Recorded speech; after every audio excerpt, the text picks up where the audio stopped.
Bilyones ka pesos ang kita sa probinsya sa Sugbo. Tulo ka mga managsuon gipanigba sa ilang silingan nga dunay diferensya sa pangisip. Mayong udto ako si Dennis Tabar, kauban sa Newsang Puwersa sa CCTN News Team. Kami mohatod kaninyo sa mga balita sa alas 12. Karon sa detalye sa atong mga balita. Update sa COVID-19 din sa Central Visayas ang dakbayan sa Sugbo. Adunay tulo ka bag-ong kaso sa coronavirus. Kini base sa report sa Department of Health. Mandawi usa, Lapu-Lapu tulo, lalawigan sa Sugbo duha. Bohol way bag-ong kaso. Siquijor upat, Negros Oriental 41. Sa kinatibukan, moabot sa 54 ka mga kaso sa COVID-19 dinhi sa Central Visayas kagahapong adlaw. Moabot na ngadto sa 4.3 bilyones ka pesos ang kita sa probinsya sa Sugbo sukad sa buwan sa Enero hangtod sa Oktubre karong tuiga. Kini base sa report sa Provincial Treasurer's Office nga mas taas kini og 10.41% kung itandi sa 3.9 bilyones sa susamang period sa tuig 2020. Apil na hinuon ni ini ang Internal Revenue Allotment nga 4.3 bilyones ka pesos. Gawa sa IRA, nausab ang lokal nga tinubdan nga income sa probinsya sa Sugbo sama sa tax revenue. Mga empleyado sa Mandawi City Hall makadawat sa ilang Christmas bonus ingon man incentives sa di pa ang Disyembre 24 ning tuiga. Ang kasayuran ihatod ni Mary Rose Sagarino.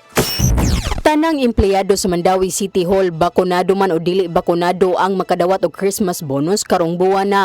Sigo ni Vice Mayor Glenn Bresede nga nagkantidad og usa ka buwan nga suhulan ang Christmas bonus nga madawat sa mga regular employees. Samtang sa mga job order employees makadawat og 4,000 pesos nga incentive. Sa atong mga job order employees, 4,000. Kaya natagaan naman ko sa atong charter day na to last August. Mga 4,000 lang ila karon.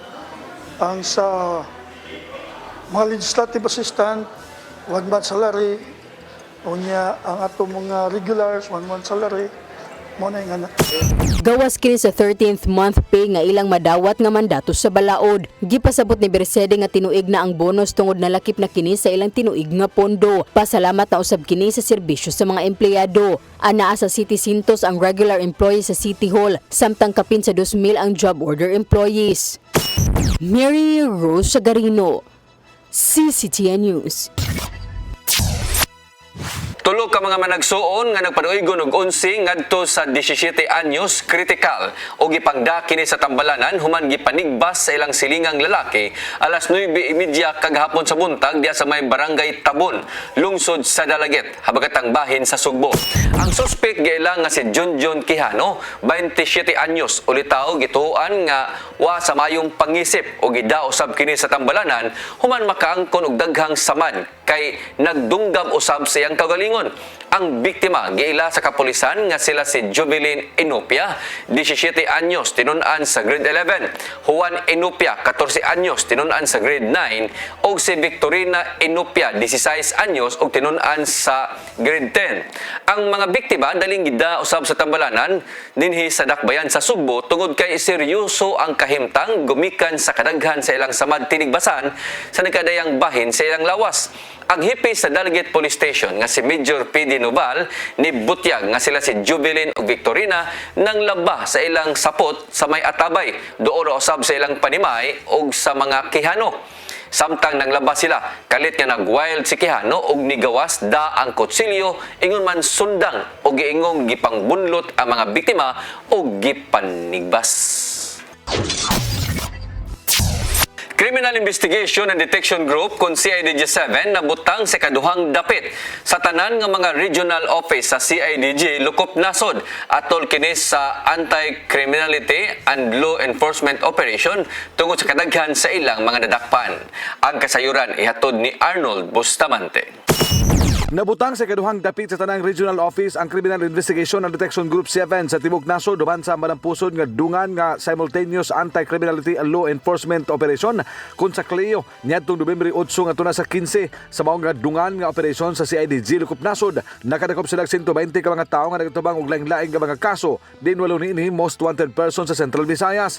Mato ni Police Colonel Ireneo Dalugdog ang hepe sa CIDG 7 nga gawa sa mga most wanted persons o mga nalambigi sa illegal nga drugas. Nakadakop usab sila sa mga naghupot og mga dili lisensyadong armas. During the conduct of simultaneous anti-criminality law enforcement operation na ginanap noong November 8 to 15, 2021 nationwide among other regions.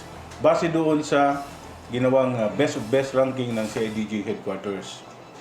Ito ay dahil sa ginawang police operations ng ating mga kasamahan dito sa CIDG 7 na nagresulta sa pagkahuli ng 120 katao.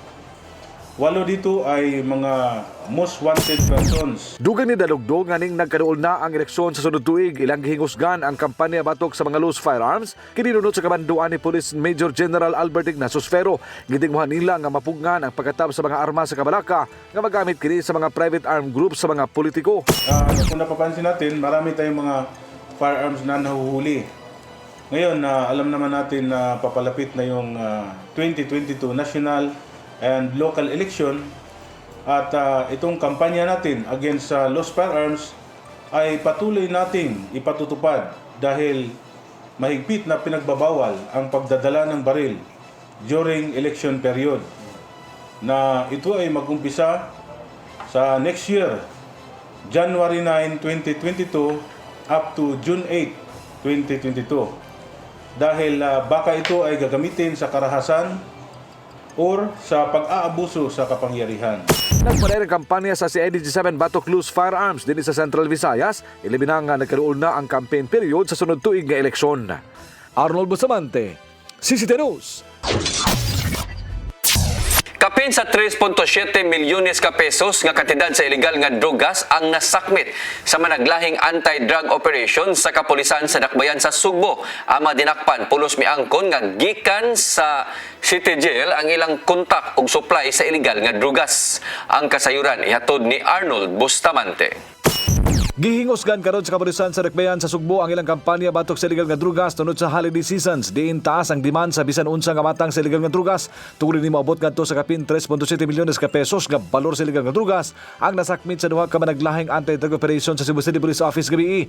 Unang operation gilusad sa Waterfront Police Station nga miresulta sa pagkasikop sa managsuon nga silang John Carlo Quizon alias Kaloy ug manghunini nga si John Ray alias Juan taga Basak sa Nicolas. Nakuhagikan kanila ang kapin sa duha ka gatos sa gramos nga ang shabu nga mobalor ang tanan sa 1.6 milyones ka pesos. Samtang pagka alas 11:55 gabi nadakpan usab sa bypass operation sa mga sakop sa City Intelligence Unit sa CCPO si alias Negro sa N. Bacalso Avenue, Kinasang Anpardo. Ang nasikop gila nga si Carl Garrett Negro, 23 anyos nga taga Paradise 2, Barangay Kinasang Anpardo, Dakbayan Sugbo. Nga nakuha og binulto nga gituang shabu nga adunay gibugaton nga 305 gramos nga mobalor kini sa kapin 2 milyones ka pesos. Mato ni Police Lieutenant Colonel Wilbert Parilla, Deputy City Director for Operations sa CCPO, nga si Negro nadakpanan nitong Abril 2020 sa kaso gihapon sa illegal nga drugas. Apan pagka Marso 2021 nakagawas kini human makabenepisyo sa plea bargaining program. Apan mibalik sa iyang illegal nga negosyo pagka Oktubre 2021 nga may hinungdan nga gipaubos siya sa surveillance sulod sa duha ka semana. This is a former detainee from the Cebu City Jail, and then nakagawas na siya atong miagi nga March, and then na-monitor siya karon lang October. No, so karon mo kagabi napahigayon ang bypass operation. Sa iyang area of operation mao ang barangay Pardo o mga silingan nga mga barangay din makabaligya kining 300 nga tuna sa 500 gramos matag simana o sa alias Manoy nga iyang higala sulod sa Cebu City Jail ang kontak ni Negro nga may mo supply kaniya sa illegal nga drugas. Dugang ni Parilla nga ilang gipakusgan pa nila ang ilang anti-drug operation ni nakaduol na ang Pasko nga tungod niini gipang monitor nila ang mga notado ng mga drug personality sa syudad.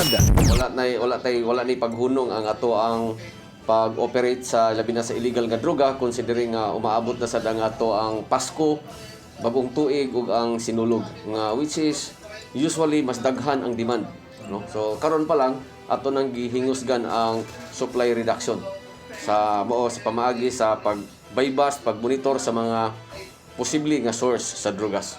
Arnold Bustamante, CCT News.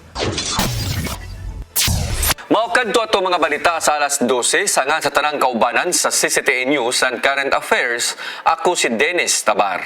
At ang atong seri 47 karong alas 5 sa hapon hangtod na sa alas 6 sa gabi.